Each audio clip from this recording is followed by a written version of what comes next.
Hello, everyone, and welcome. In a content-heavy program, the Shakespeare question is how to teach the play in a shorter time frame without compromising on quality teaching. So it's helpful to have, firstly, prepared sets of oral questions that keep reinforcing the learning. Secondly, targeted, scaffolded writing exercise, and to save you time in correcting, solutions to those writing exercises that you can show in class. Very importantly, all that without overload for the teacher or for the student.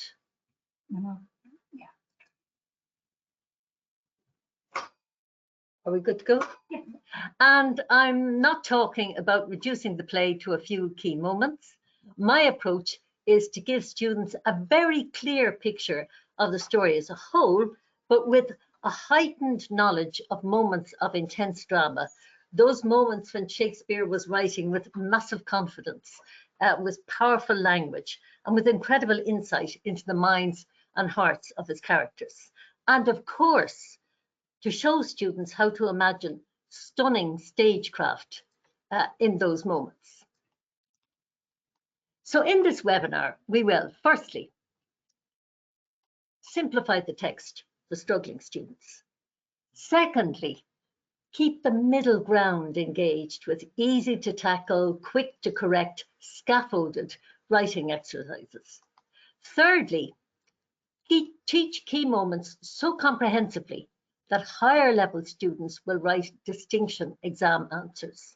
And all of this with an emphasis on saving your preparation and your correction time and lightening your workload.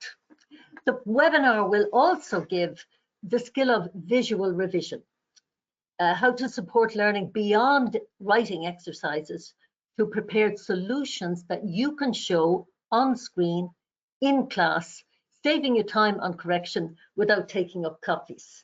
We'll also look at some useful revision and exam advice and some ideas for oral and written CBAs. So let's look at 3 ways to simplify the text for students who struggle with Shakespeare's language. I'm talking about those students who need help just to follow the storyline and to identify the different characters. One way is to tell the story in scrolls.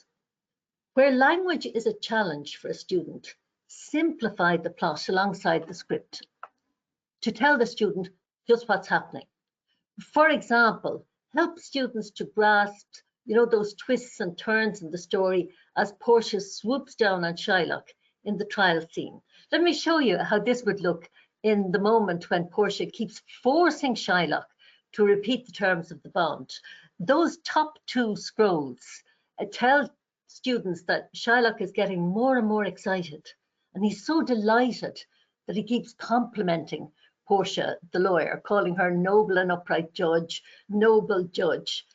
So the scrolls alongside, if the student keeps an eye on that, they can see what's happening. Another way is rather than, our traditional list of characters, the dramatis personae that we are used to have a little picture for each character. And the thing is that the student sees those pictures again at the beginning of each act. I think it's very useful also in the spirit of formative assessment that you tell students at the beginning of each act what they're going to learn. So the first thing is to explain what's the action, what's the story in each scene. Secondly, what's the key moment?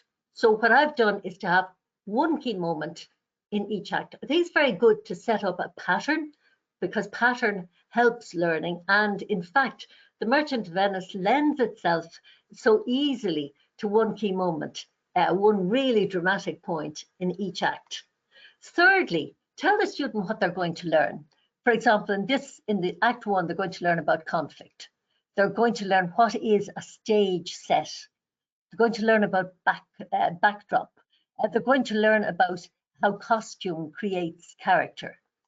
Tell them also what exercises they're going to do. Now, some of those exercises are really very short. I always start with simply know the facts, know everybody's name, know how to spell places, know what's happening. And I always end the act with a crossword that is based on the vocabulary in that act. And lastly, then, tell them the settings for that act, or in many cases, tell them the props, because as we know, the Merchant of Venice is really rich in props. There's the caskets, the ducats, there's the Prince of Morocco's scimitar, and of course, there is the knife in the trial scene. A third way to simplify the text for struggling students is to do simple checks on learning at the end of every act. I think it's really good to have a set of simple comprehension questions that are very quick to write and correct, and that keep all students on track. For example, I've got 10 here, and in fact, I have 10 at the end of every act. So if you look at 9 and 10 here, which character is happy with the loan terms? What makes this character content to agree? Which character is suspicious of Shylock, and why is he suspicious? Now, those can be written exercises, very quick, easy to do. And then you can have true-false exercises. Now, these are really quick and lively if you do them orally, and they're really great for learner satisfaction. So all of the time, you're saving time because you can see in a few minutes from the thumbs up or thumbs down. So you're asking something like, Shylock admires and respects Antonio, thumbs up or thumbs down, or Antonio is worried that he won't be able to pay back the loan on time, thumbs up or thumbs down. So you're building confidence. You're building confidence with the struggling student that they know the story, that they understand the characters, and you can move on to Act 2. Our second point this evening is how to keep the middle ground engaged. There's a middle ground of students who are able for Shakespeare, but they're not very inclined to do Shakespeare. And I'm thinking of the students who ask, why do we have to do Shakespeare? For them, I think it's really good to create a momentum, create a dynamic where they're learning quickly. And most importantly, what I'm going to look at here is create a situation where they are experiencing success in their written answers. I think if you ask a lot of adults, how did they enjoy Shakespeare at school? People will often say, I didn't like it, I didn't understand it. And really, I think what killed Shakespeare was the plot. Plodded through line by line, and took all joy out of the story. But if you can create that dynamic where students are learning quickly, where they're experiencing success, and where you are scaffolding answers so that you really are not presenting them at any stage with a blank page. You're giving them so much support that they'll get started on a writing exercise without that reluctance to engage. Engineer success. A great way to keep the middle ground engaged is to engineer successful answers, and you can do that in 2 ways. Firstly, by preparing. And I'm thinking of a question like, if I say, for example, give me 4 adjectives to describe Shylock, we'll find that students are very short of adjectives. Vocabulary is limited. But if I say, which character is isolated, shrewd, bitter, unhappy, mistreated, and calculating, then it's easy for the student to say, that's Shylock. Or which character is rich, witty, beautiful, admired, and famous? Well, then again, it's easy for the student to say, Portia. And what you're doing is you're teaching adjectives and character just by asking them to name the character from the adjectives that you have given. When it comes to a more challenging question, like compare and contrast 2 photographs of the same character imagined by different directors, well, then you really have to do quite a bit of preparation. And I think it's a very good idea to start them off by discussing it, by creating a list of bullet points for the comparison part of their answer, because all the time what we're doing is teaching structure. So let's say we first compare, and we begin with the very obvious. Both photographs show an actor playing the part of Shylock, both are speaking, both show strong emotion, both have one hand outstretched, and both are looking directly at other characters.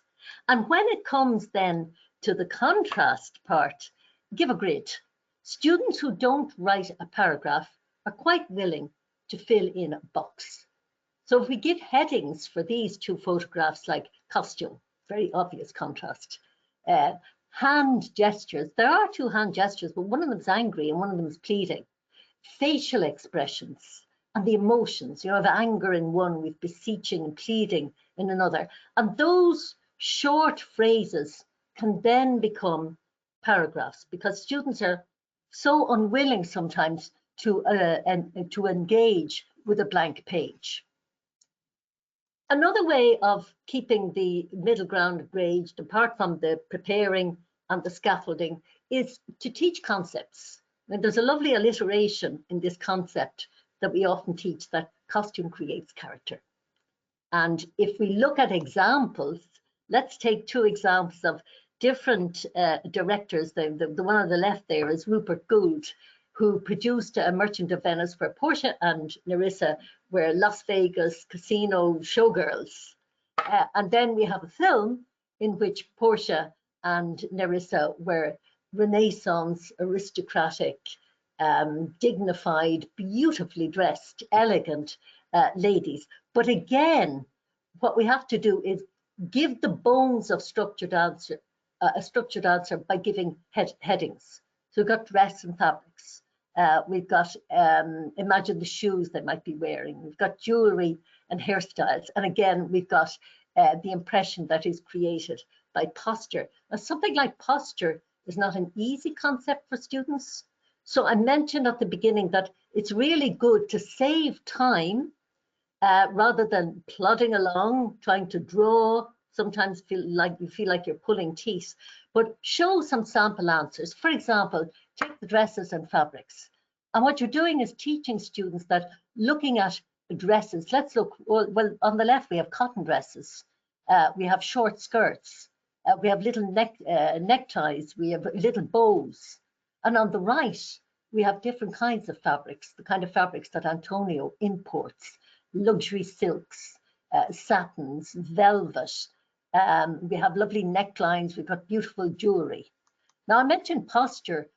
We cannot take for granted that students understand the concept of posture. So we have to show them an example. The way that Portia and Nerissa are sitting and giggling and with their big hairstyles and looking out at the audience in that kind of genial way is a different kind of posture to the very dignified, solemn, elegant, erect posture that we see on the right. So a third way to keep that middle ground engaged is to give them the vocabulary that they need to answer a question. And there is every play, every Shakespearean play has its key vocabulary. You'll have seen that with Romeo and Juliet. But with this one, there are lots of ways to teach, you know, ducats and Venice and caskets, all of the vocabulary that we associate with the merchant. I find that crosswords are a very clever way to teach spelling of names and places and characters. I mean, we want them to spell Venice with a C. We want them to spell caskets with an E rather than an I. We want them to spell ducats with an A. And crosswords keep everyone engaged because they're not hard to do. And the boxes ensure the correct spelling of the key vocabulary and keep giving the student clues. Crosswords also save time because you can set them as pair work. Now, I absolutely believe in teacher autonomy when it comes to individual work, pair work, group work. I think you make the decision yourself depending on your class, but I do think that for crosswords, pairs are a very good way of getting something done quickly. And then you can show the answers on screen and the student is self-correcting the spellings. When it comes to drama terminology. And again, we're keeping the middle ground engaged by giving them their essential vocabulary. Some people like to teach definitions separately, to know all the drama definitions that they want before they start the play. Other people say, no, I like to teach them as they crop up in the text, and I teach the term from examples. For my own part, I like the idea of 3 stages.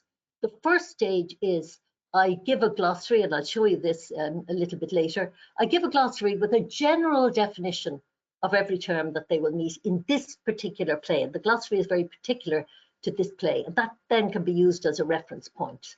Secondly, then, I highlight any dramatic term that comes up in the margin, so they see a particular example of the general term that they've learned. And thirdly, and this is the real clincher, at frequent intervals, I give little tests like this one, and they're easy tests, so that they get to know the vocabulary very well. And again, I'm coming back to the idea with the struggling learner or the middle ground reluctant, that I'm building confidence. So again, I'm showing you how we have the solutions that you can put up on screen, so that, you know, climax, denouement, subplot, conflict, props, they become part of the student's vocabulary. This is our third point then. How can we teach key moments so comprehensively that higher level students will achieve distinction in their exam answers on drama? Now, we're all very familiar with the awful disappointment that so few students, and this is from 2017, 2018, 2019, and 2022, so few students are achieving distinction at higher level, less than 3% every year. But I'm noticing that in the marking schemes, in the state examination marking schemes, we're starting to see a pattern in the bullet points that examiners are given when they're marking the Shakespeare answers. So I'm going to look at how we can make use of those bullet points in teaching the skill of writing really excellent exam answers, especially in making use of well-taught key moments, even in questions where the phrase key moment doesn't appear in the question, because they will always use their key moment. Here's one way of laying out the key moments in a easy to see them all at a glance spreadsheet. I've made a spreadsheet of 5 key moments. And as I mentioned, the play lends itself very easily to 1 key moment in each act. So you've got a very nice pattern. Now, if you make a grid like this, or a spreadsheet like this, you really can pack in a lot of teaching. And it's a very handy reference point, both as you come to each key moment in class and when the student is revising on their own before the exam. Now, what I like about laying it out in this way is that it allows you to give each of your key moments, whether you decide to do 4 or 5, it allows you to take each key moment and give particular focus points, especially, and I've looked back at all the exam papers for this, especially the kinds of points that crop up on drama in higher level papers. So there's our spreadsheet, and we've got 1, 2, 3, 4. We've got 5 key moments, 1 in each act. Let's look a little more closely at what we've actually got here. So here are 2 key moments. The first is from Act 1, where the bond is agreed, and the second is from Act 3, where we looked at those photographs, where Shylock gives one of the greatest speeches, I think, in English literature against oppression, against minority outrage. And he gives this dramatic speech to Antonio's friends, who are laughing at him in his utter devastation at the loss of his daughter, his jewels, even the ring his wife gave him, and his gold. Now, based on those recurring pointers in the marking schemes, you can teach, and I've got it there in column 1 in each case, you can teach theme, character, stage set, etc. Then you can take a separate piece on the action, what's happening in that key moment. Thirdly, I think for every key moment, it's useful to give students a sample answer. I actually give more than 1, but give them a cross-reference to a sample answer. And then the very most important thing, which has come up so much in exam papers, and it actually comes up in different wording, but it's the same question all the time. It's asking the student to explain what makes this a key moment. Now, I've taken the bullet points again from the marking scheme, so you can see Act 1, that moment where the bond is agreed. You can see Act 3, and again, it's 4 columns. And if we look at a particular example, let's look at, this is one of my very favorite backdrops from a Shakespearean production. And I think when it comes to a key moment, if you want to teach it so comprehensively that the student can really use it in the exam and knows the quotes very well, and most importantly, knows the detail in the key moment that will provide evidence for answers. The notes here, and I've written them there on the photograph, there are more of them, they're based on what we've seen in the marking schemes. Now, I think if you support the notes with a photograph, then you're really teaching the key moment. So based on those recurring points in the marking scheme, this photograph actually teaches things like backdrop, things like gesture. And this is actually by an Chicago-based artist, Brian Clinnan, and he is illustrating the moment where Shylock begins to calculate the opportunity he has in lending the 3,000 ducats. And he says, there be the peril of wind and rocks, and ships are but boards, sailors but men. And he's imagining a storm and Antonio's ships being lost at sea. So really, you can point out with a photograph what makes the moment very dramatic, or what makes the moment a turning point in the plot, because this definitely is a turning point in the plot. This is the beginning of conflict. Or what makes the moment a revelation of character, because this is where we see Shylock thinking very deeply and beginning the sense of vengeance. So if you look at the backdrop, you're seeing, well, it actually illustrates the dialogue, and you have the lighting shining on Shylock's facial expression, which is calculating and scheming.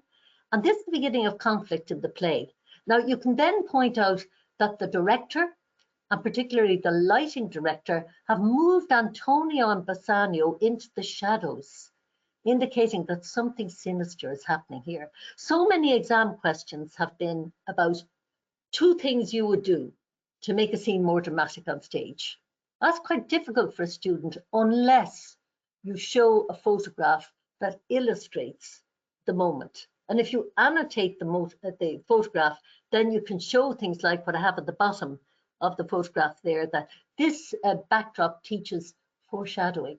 It's a foreshadowing of something dangerous that's about to happen. But also the dim lighting. You know, the previous scene was in Belmont. It was beautiful. It was lit up. It's the fairy tale palace of Portia. But here it's dark. And the thing about this backdrop is the director used it twice in the play. He used it in the trial scene and he made it darker. The lighting was darker because what Shylock was thinking about has actually happened.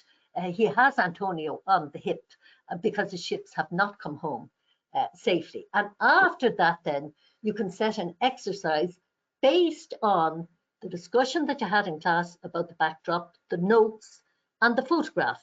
And the exercise to set would be write a description of a backdrop for this moment. Now that means the student can choose to write about that particular backdrop, which I'll show you in a moment, or their own.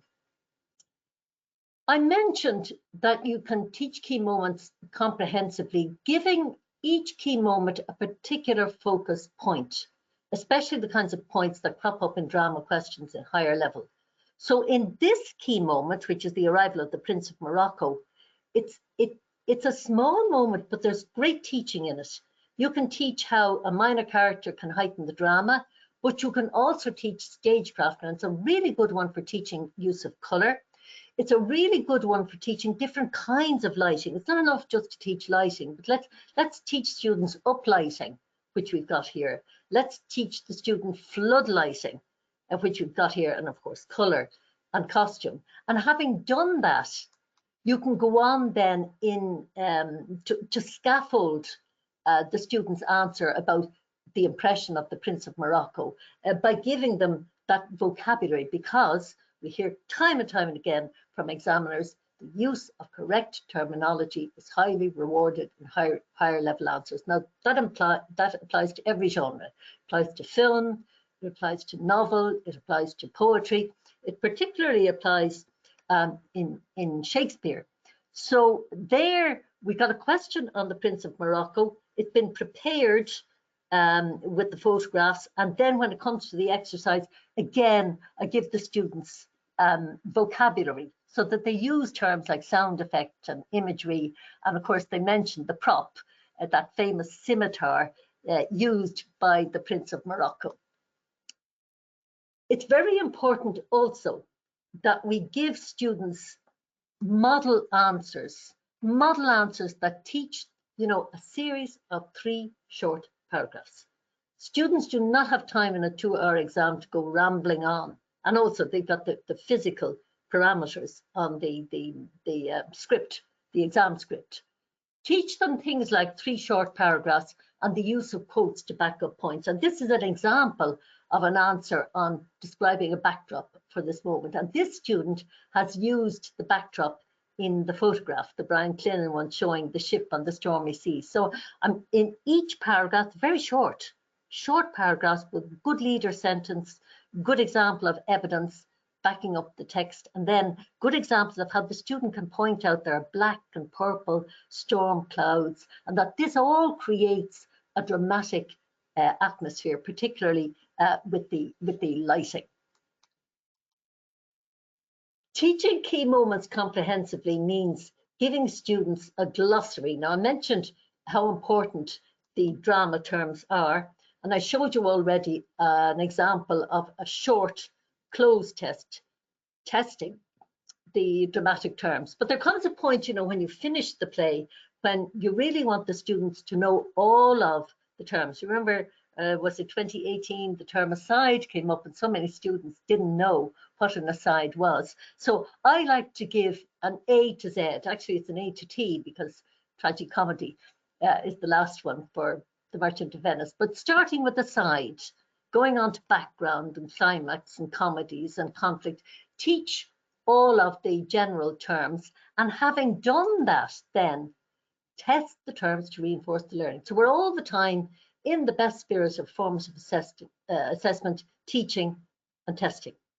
And in order to save time, which is what we're really have in my mind all of the time, you're saving preparation time, but you're also saving correction time, where you reinforce the learning by students self-correcting. Because all I've got to do in this test, and here we have all of the terms, and the student must write the definition. So the student can self-correct simply by referring back to the glossary. So we see each one of these, and in that way we're building up that confidence in the student that, yes, I know the drama terms. A moment comes when you have to teach students to pull it all together. When it comes to the exam, they need to be able to visualize, and I'm talking about really a film or a novel or a play. Visualizing the plot is a great skill to learn. So I'm thinking of the skill of visual revision. Now I'm going to give a number of different examples. You've probably made grids like this one yourself, because for handy and effective revision, it's useful for students to have the full story laid out on a single page. I think it's wonderful to have one single page, and the student can look and see, okay, there are all 5 acts, and I can look across and I can see what happens in each act. Now, for some students, that's a really wonderful visual representation of the play. But you've got to bear in mind that students learn in different ways, and we say that it's become something of a cliche, but really, how do you act on that? Well, my idea of acting on that is to give different kinds of single page revision of the plot. And I love the idea, whether it's Romeo and Juliet or The Merchant or Henry IV, or Julius Caesar, whatever play we choose to do, laying out the plot in 10 steps. And again, the student can keep that in their minds. The one I like best, the single page that I like best is where, you know, we teach the idea of a rising and falling action in any narrative. But we explain, for example, at the beginning of a drama, whether it's Shakespeare, any other drama, we have a rising conflict. We slow start maybe, and then it peaks in a climax. And then it falls into a denouement. Now, I think that that is best taught and remembered in a graphic organizer that lays it out very clearly for the student.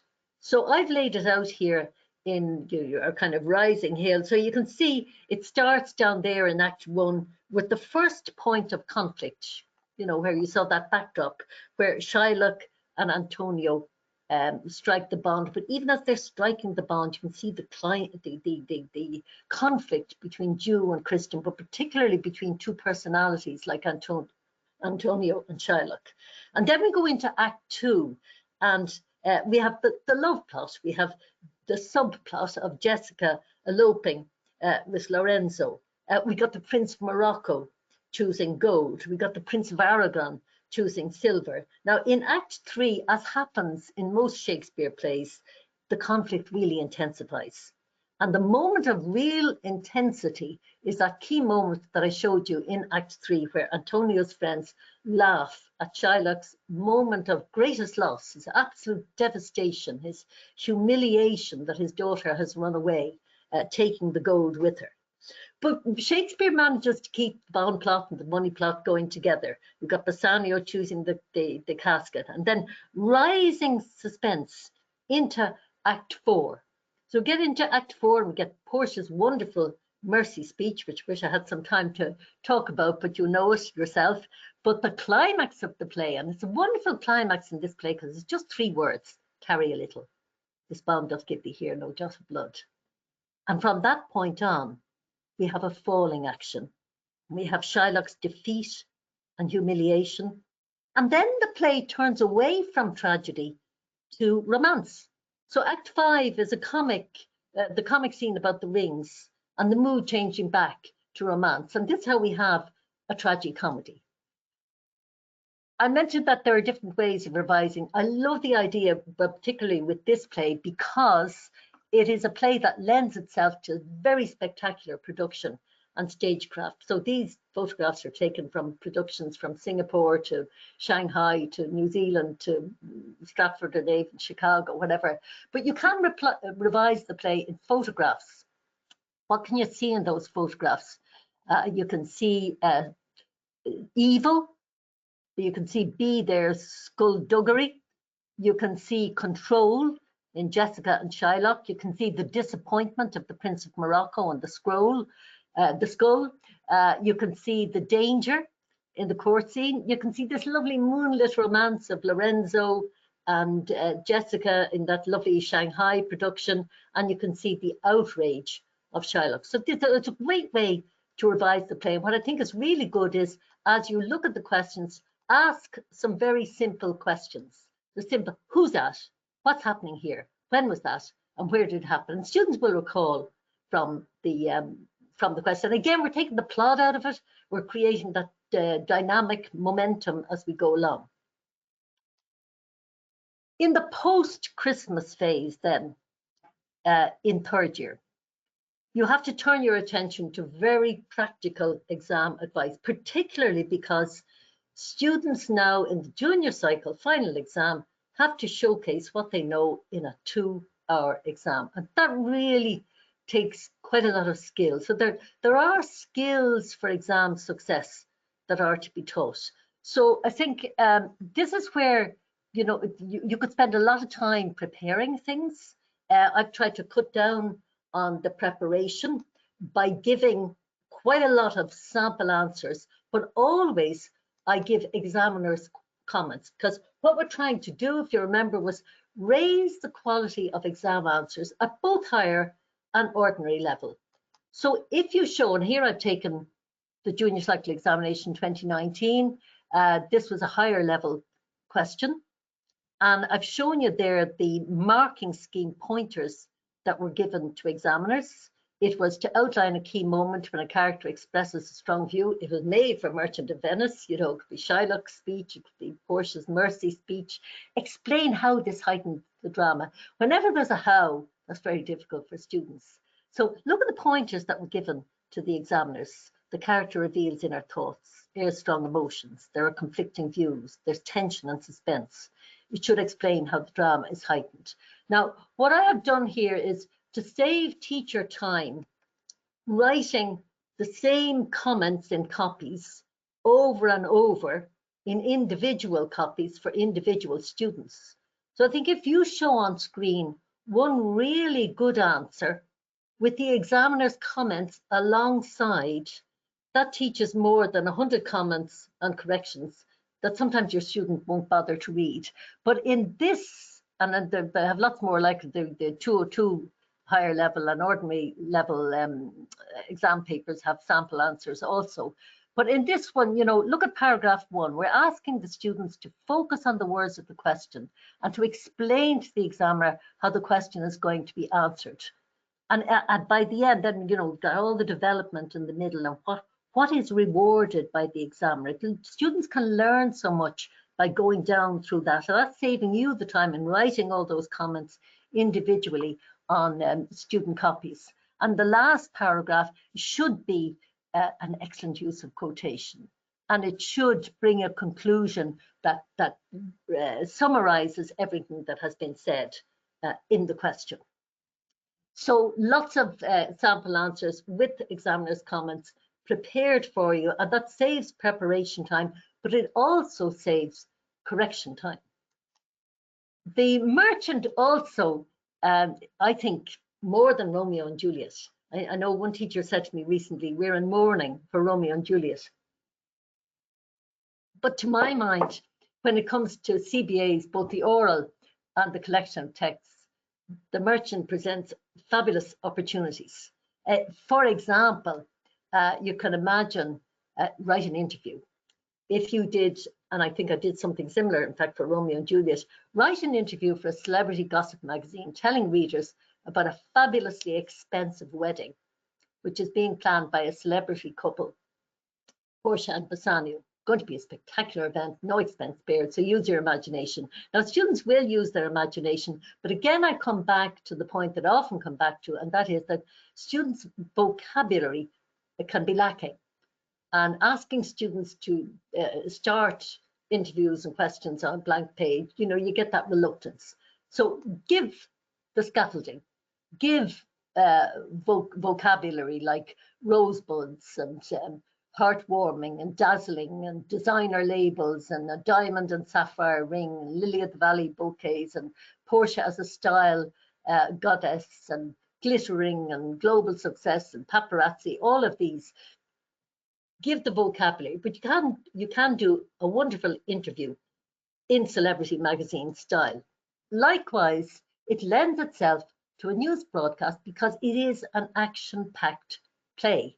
But don't assume that students have the formal language for a news broadcast. You have to give them the beginning, the good evening, citizens of Venice, and good evening to our many listeners in Padua and Genoa, who we know join us at this time. What I'm doing in that sample that you can put up on screen is showing students how you can root your news broadcast in the text. So I'm really dovetailing the teaching of the play and the teaching of language, the teaching of writing a news broadcast in formal language. You know, we are hearing disturbing news of shipwrecks in the English Channel. So right through, I'm showing the student how you can use the action in the play, how you can show your knowledge, cargoes of valuable silks and gold and silver coming from the Caribbean and Tripoli, all of the things that we heard Antonio traded with Mexico, Caribbean, Tripoli. Shylock told us all of that.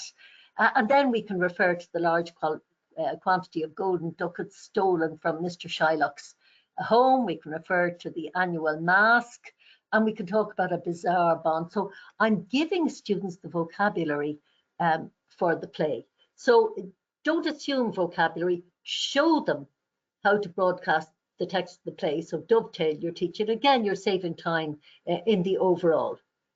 In order to improve both the quality of corrections and to allow for in-class correction without taking up copies, we've provided the option of an interactive portfolio. Now, this doesn't mean you have to be an iPad school. I've talked to a lot of teachers who say, I'm the one who has an electronic device in the classroom, and I'm the only one. Some schools have, everybody has an electronic device, but I have a lot of teachers say, no, it's just me, and I put things up on screen. But on-screen solution really saves so much time in correcting, but also makes for really quality correcting. So I mentioned at the beginning that I always put a know the facts at the end of an act. So complete this summary of the bomb story. So rather than saying write a summary, which is a really dull kind of exercise and students are really reluctant, and why shouldn't they be? Shakespeare told it better. And why would you start writing a summary? But what I'm really trying to do with this summary is give them what I mentioned before, that key vocabulary. So here we have the on-screen solution, saving the time in correcting, also making sure that everybody learns the spelling of Bassanio and ducats. We keep reinforcing that learning. So what else have you got in the sense of digital resources? Well, let's look at some other things that we felt you would find useful in terms of digital resources. First of all, you've got solutions to all the portfolio exercises that I've been showing you some samples to put on screen. You've got each key moment in modern English. It's really good for even very bright students, you know, to read the key moment in modern English, particularly when they're revising. It's so good for what I keep coming back to, that comprehensive knowledge.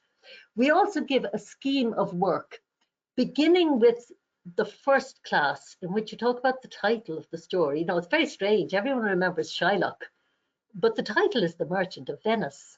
And why did Shakespeare call it The Merchant of Venice? Well, because Venice at the time was the Dubai or New York of today. It was bling, it was wealth, it was banking, it was commerce, it was luxury goods. And merchant suggests wealth.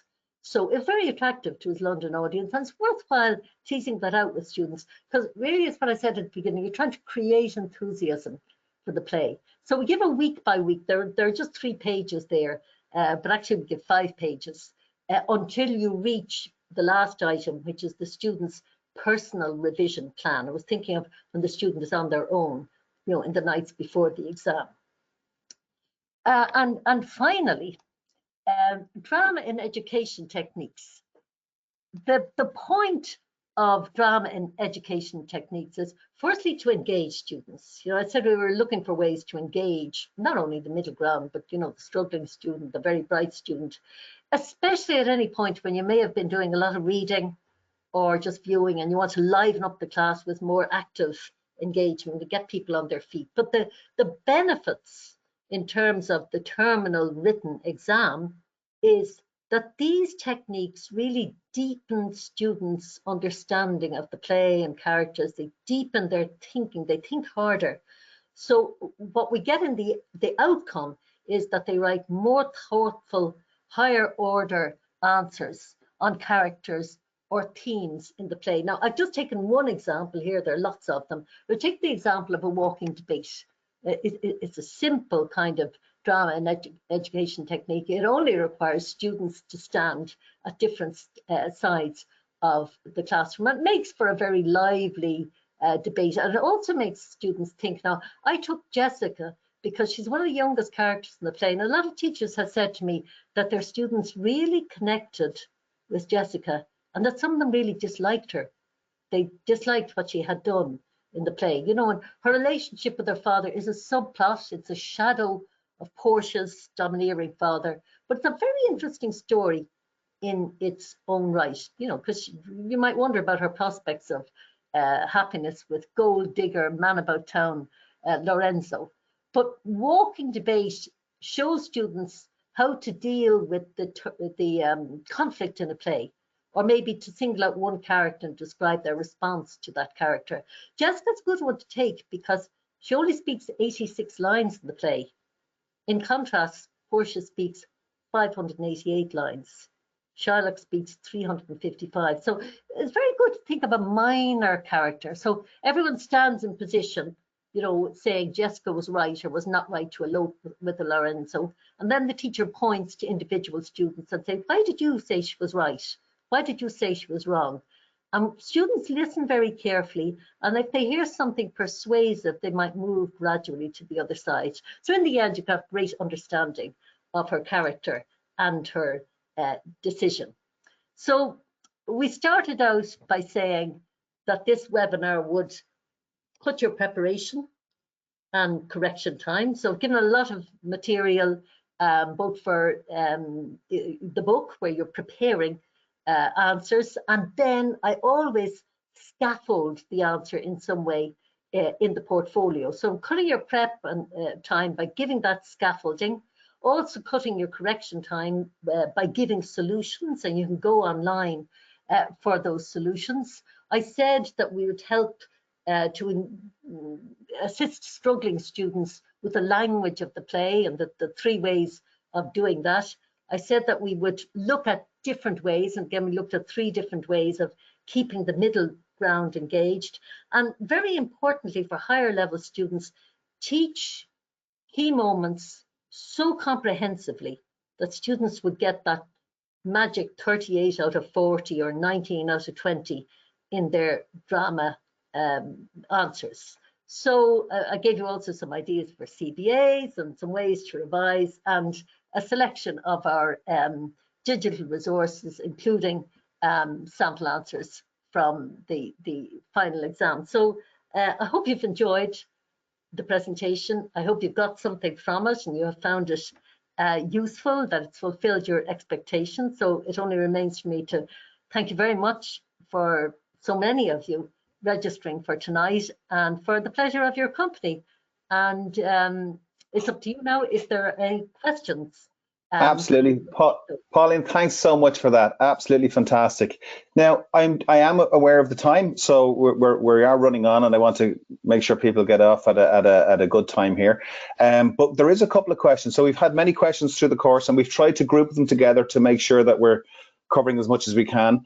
And as I said at the start, if we don't answer the question tonight, we will make sure that your rep answers the question. And if your rep can't answer the question, we'll make sure that Pauline answers the question for you.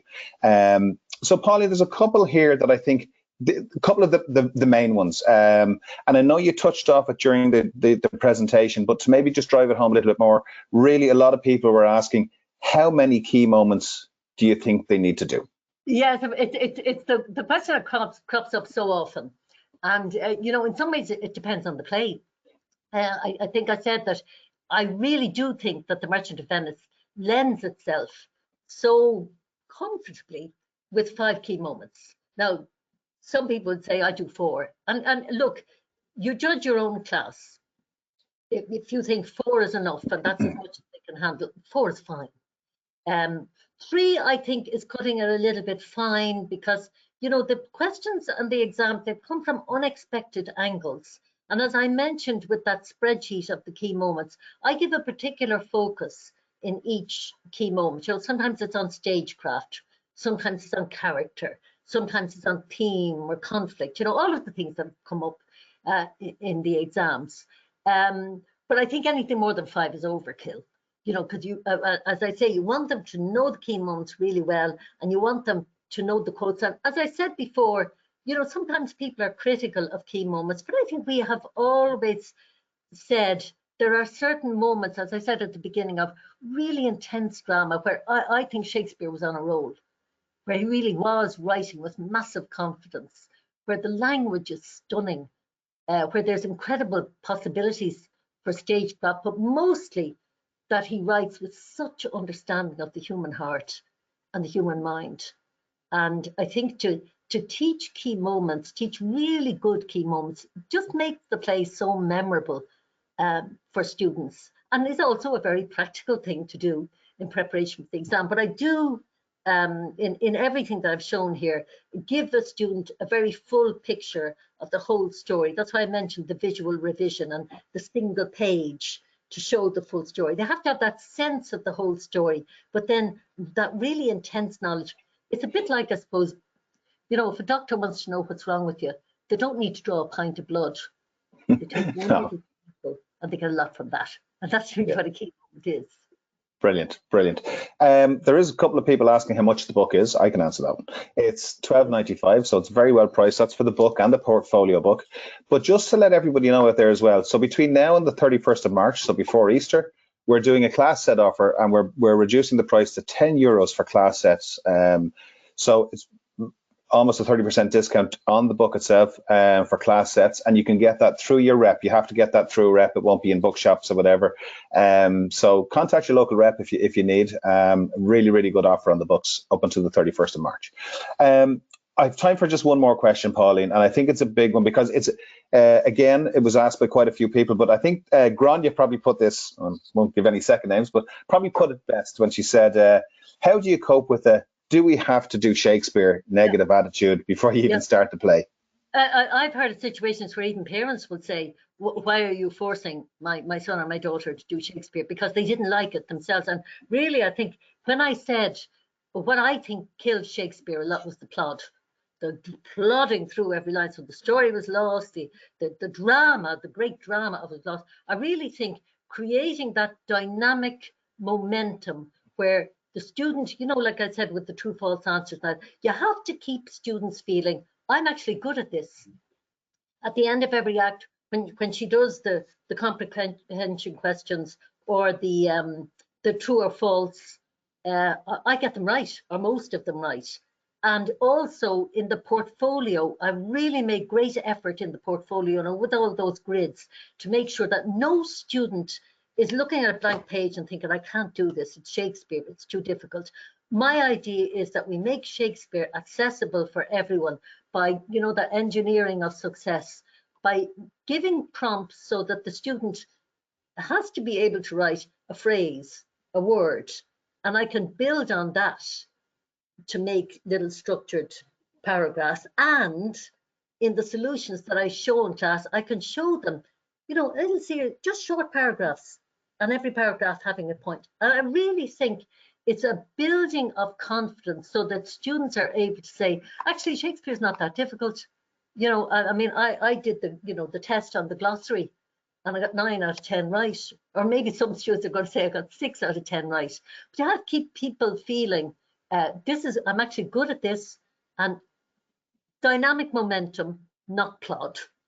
And okay. I think also the visual revision. I mean, one of the things I really like about this edition, if I may say so, is that we have made incredible efforts, and my photographics assistant has made incredible efforts to get the most beautiful photographs of stunning productions of the Merchant of Venice, from Australia to Asia to Chicago to London and to the Kildare Youth Theatre, who did a beautiful production, did a fabulous poster that you'll see at the back of the book. Because, as I say, for bling and for glamour and for romance, and then also for deep tragedy, for incredible loss and oppression and the outrage of an oppressed minority, it's such a stunning play. And yeah, that's what I think when you're teaching Shakespeare, you give students the sense of the splendor of Shakespeare, not the difficulty of Shakespeare. We don't start off by saying this is going to be difficult. We start by saying this is a fabulous play, and here's why. Actually, I'd recommend to a lot of people, before you start, even, there's a final word at the back of the book. Shakespeare wrote this play about a merchant and a moneylender to be acted on stage in 1596.